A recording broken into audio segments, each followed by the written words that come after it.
Ang kahimtang kinabuhi sa mga scrapper, dili jud mabasta-basta. Kay ulan man o init, ug kakapoy sa lawas, ilaharag yung giagwanta para naalay makaon ang ilahang pamilya. Ug bisan asa ra ni silang lugaraha maabot alang sa ilahang pagpangita og kwarta para mabuhi lang ang ilahang pamilya ug ang ilahang mga anak makatarong sa pag-eskwela. Maong proud kaayo ko ani nila kay bisan scrap ray panginabuhian pero kaya nilang buhion ang ilahang pamilya.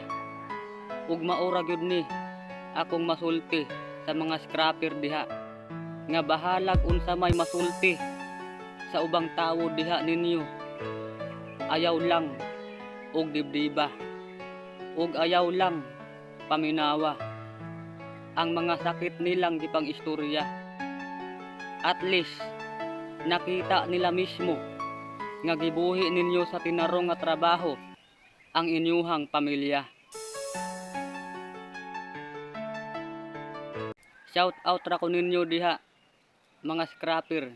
Salamat sa inyong pagsuporta.